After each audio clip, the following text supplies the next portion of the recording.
What's up, disc golfers? We're here at the Boogie Bottoms today in Cleveland, Alabama, on the banks of the Locust Fork River. I'd like to thank my buddy Matthew for letting us use a little bit of his drone footage. He even did a flyover on 1 and 2 for us. Check out his YouTube page. And we're looking at the Gold course. It is one of the 2 temp courses we're going to see at this tournament. And hole number 1 is the hardest hole in the entire property. 630 feet, par 4, plays as a double island, and it's pretty skinny in between those roads, and we're going to be dealing with some wind because it is storms predicted all weekend. So, here we go. I'm going to throw the fluid enforcer on hole number 1, just to make sure I can play it super safe and get in the middle. Not even trying to get the birdie on this one. I threw a really good drive in practice, and then threw a second shot to see how far I could get it. And I was not at the basket, so I decided I was just going to play it safe. So Ziggy went second. Ziggy's my good buddy from Michigan, another Latitude 64 player. And then there we had Logan Bowers out of Tennessee, representing Team Innova. There you go. Here's another friend of mine, Nathan Goodwin, out of Sugar Hill, Georgia, just north of Atlanta. And rounding out our featured card here is John Matlack out of Atlanta, Georgia. So we're off to a pretty good start. Everybody gets in bounds off the tee. Logan goes for the second island with a sidearm. That is a really unfortunate roll for Logan. He threw a pretty good shot there, but there's just a little bit of a slope and it's uneven ground, so it just rolled him back out. Nathan Goodwin there playing a super conservative safe shot, just like I'm going to do. I'm going to take that fluid enforcer and just kind of spike it in over on the right. I'm really not even trying to cover more than 300 feet on that shot. Ziggy also throws a very nice, safe and conservative shot. Matlack, however, pulls out the destroyer and goes big. Nice, Matt. He's thrown a very nice shot there. You see Nathan is very close to being out of bounds there, but he was safe off the tee. Or, I mean, off his second shot. So after Logan went out of bounds, he's just going to have to chip up. Little sidearm Firebird for him. Ziggy throws a very nice upshot there. I'm going to go with a jump putt with my Cenis. Get up. You're going to see the yellow Cenis many times in these videos. So there's the first 2 times here on hole number 1. En route to a par. And a whole bunch of pars there on hole number 1. Logan got the bogey. But we'll jump to hole 2, 735 feet, little OB line on the left. Not the entire road though, but once you get down to the end, the road is OB deep. So you have a little bit of room to move left off the tee before you get to the OB line. However, you got to be really careful when you're throwing the approach here. I'm going to go defender off the tee. We got a little bit of crosswind. I was trying to get it up in the wind and let it ride, that big Anheuser. Didn't quite get it high enough. But Ziggy is going to read my line and throw it even better. He goes with the Sheriff, I believe. We were both throwing a pink Sheriff out there. As was another guy I was battling all weekend, Nick Robinson. You'll see him in rounds 2 and 3. Dude. Oh, that's a bomb. Nathan Goodwin, not usually known for his distance, unleashes on one here. Dude, that was a very nice drive from Nathan. Not sure what Matlack's throwing, maybe one of those DDXs or turns or something. Matlack's got power, but he does like to take some understable fast stuff and try to bomb it up high in the air. Yep. Those are some good drives, guys. That's not OB. Logan throws a good one. He's a little left, but that road's not OB up here, so he's going to be safe. I'm shortest off the tee. I'm going to go with a Moonshine Spark. And I played it a little bit too conservative and ended up with about a 30 or 35 foot putt. Matlack also plays it a bit conservative, and he's going to have a long putt.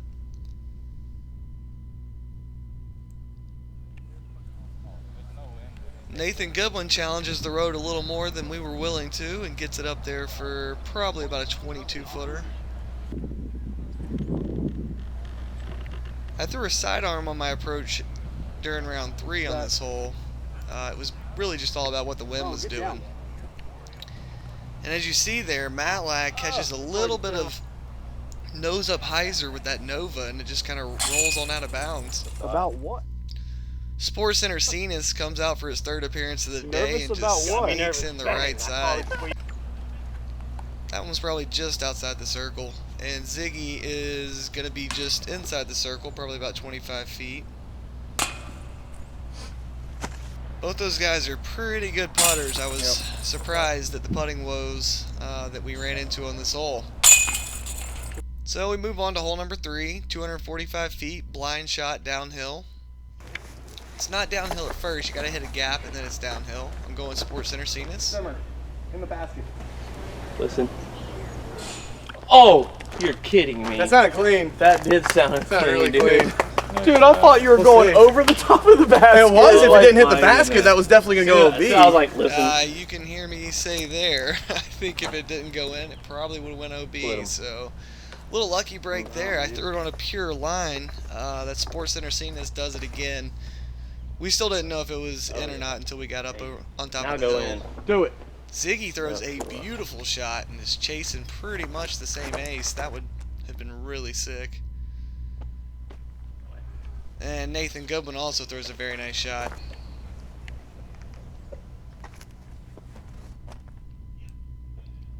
Yeah. Everyone really challenged those two little trees in the middle there. And that's what you gotta do if you're gonna play this hole.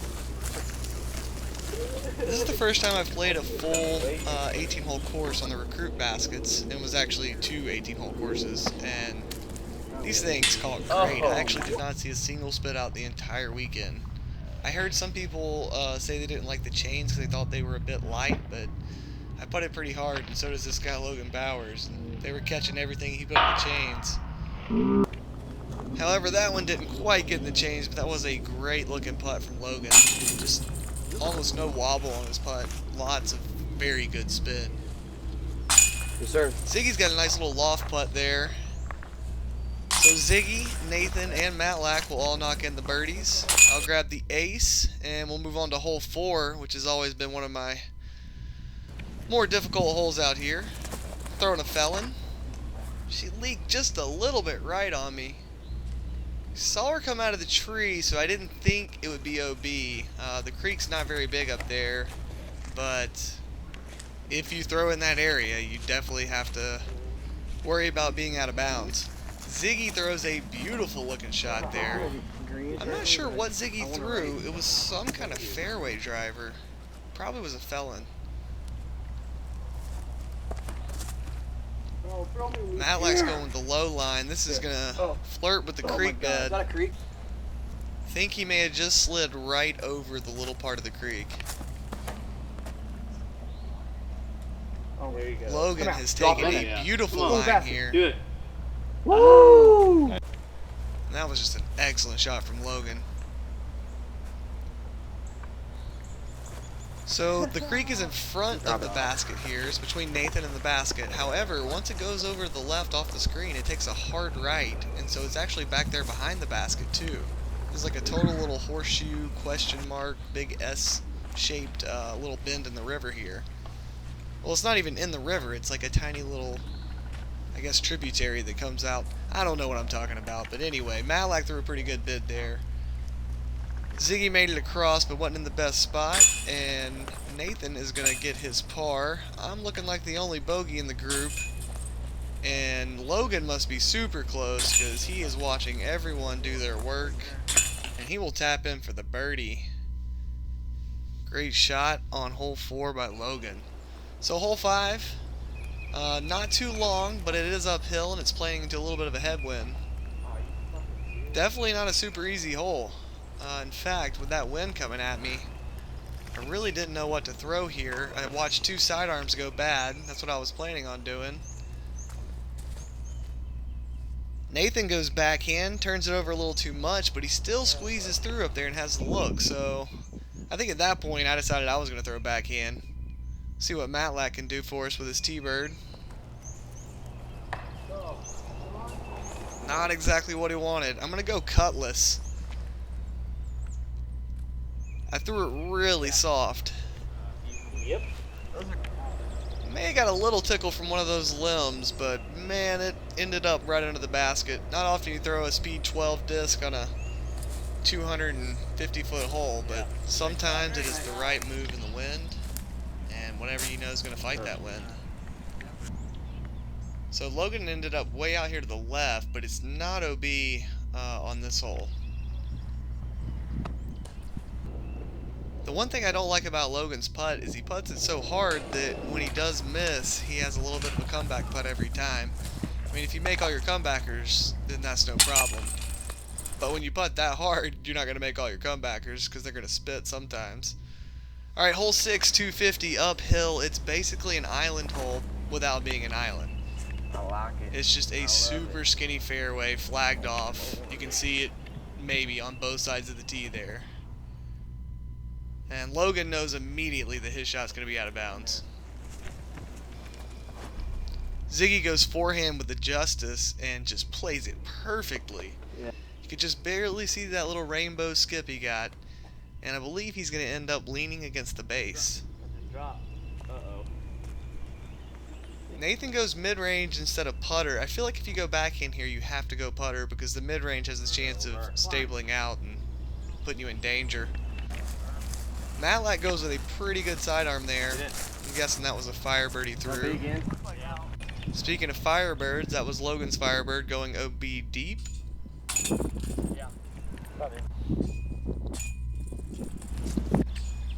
So Logan's going to card the bogey here, and everyone else is going to find a birdie.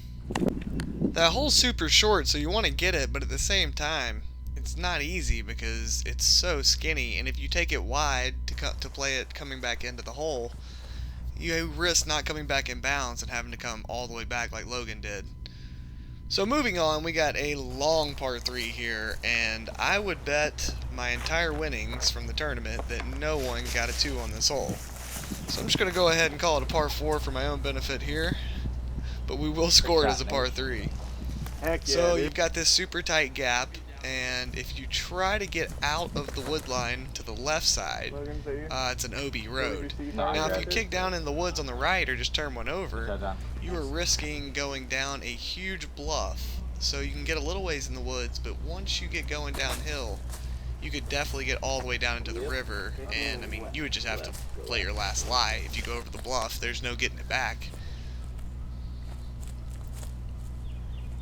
So we saw my drive was really good and Matlack's drive was really good, so we'll see how those turn out in relation to where this basket is. Ziggy throws a really good forehand there. Look, it was going to the pin and caught that last tree.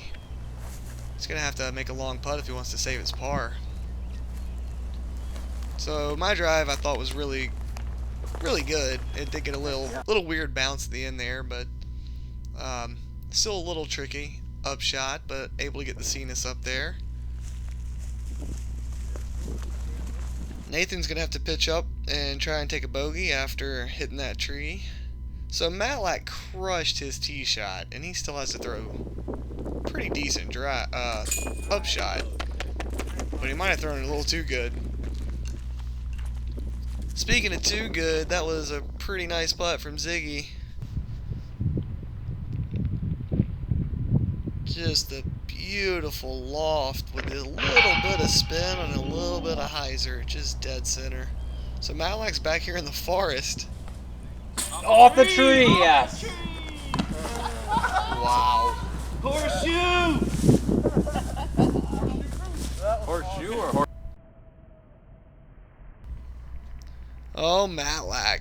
Tosses that Nova out of there, catches a little bit of branchola, and the wood sends him into the basket. Almost comes out the side. Those sticky Novas grab the chains and come back in. So Matlack's going to save par, and so is everyone else except for Nathan. That's pretty good scoring on hole number 7. Something's gonna happen. So we move to hole 8. It is 400 feet. It is a par 3, and there's OB right, left, and deep. My main goal right now is to land it in bounds. I pulled that fluid enforcer a little wide, but thank goodness the fluid enforcer is just an absolute meat hug. Ziggy throws what looks like a very good shot here. But it takes a couple skips and it's going to just crawl out of bounds. That's one reason I played it so wide, is because walking up that previous hole, I got to watch all those drives come in, and they were skipping really good, so I tried to leave mine out to the right and play it for the skip. I really didn't want to skip out of bounds like I saw several people in the group in front of me do. I don't know what Logan threw with that forehand there, but he pounded that thing. That was an amazing shot. It was just a rope. Nathan plays a nice and conservative shot. He said once he got up here, if he would have realized he was going to be this close, he would actually try to throw it harder. He was just trying to be conservative. I think sometimes Nathan doesn't give himself credit for the distance that he has. Oh, look at me over there, not putting with the Sports Center Cenas. And that's what you get, Dollar. Ziggy makes that great save after throwing OB. I mean, he really didn't throw a bad drive either. It just got really unfortunate to crawl out. Speaking of unfortunate, Matlack's putt there was definitely unfortunate. Matlack had that Nova sail on him a couple times, and I guess he got a little scared of it sailing and putted it low. So last hole of this video, it is hole number 9. It's short, but it is tight to the OB. I played that Moonshine Spark just off the OB road and got myself in there for a nice birdie opportunity. Ziggy's got a pretty good looking shot, but needs to get down. That's going to be OB. I assume that was that Justice that he threw a few holes back. Matlack appears to be holding a Firebird. And that is too much disc for this hole, young man.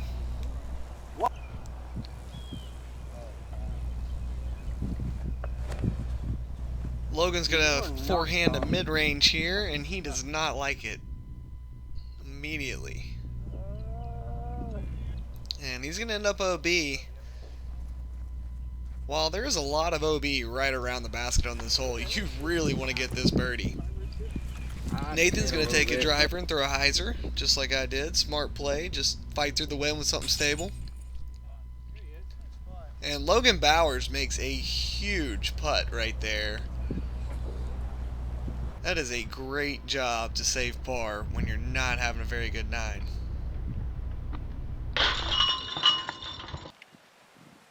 Matlack's looking at a chance at birdie, and now Matlack will be looking at a chance at par. Very nice comebacker from Matlack. He's going to shoot even par on the front, which is a 29. Still lots of time to score on the back 9, though. Nathan Goodwin will cap off his 9-hole stretch with a birdie, and he'll shoot 2 under. Now Ziggy's got a chance to save his par after going OB off the tee. And he will put it in, and he will shoot a 2 under par at 27, tied with Nate. And I'm going to come in here at a 5 under par with this birdie, a 24 on the front 9 with the ace and a bogey. So that will conclude our action for today, but coming soon we'll have round 1 back 9, and then we will have round 2 on the red course, and then we'll have round 3 back on the gold course. So make sure you stick around. We got lots of really good action going on. And we'd like to thank our whole sponsors and all the people that helped make this event a possibility. And as we exit on out of here, we're going to show you some drone footage of the property here at Boogie Bottoms. So thanks again for watching. Please subscribe to Matt Dollar Disc Off for more videos. And we will be back with the rest of these videos from the bottoms up at Boogie Bottoms.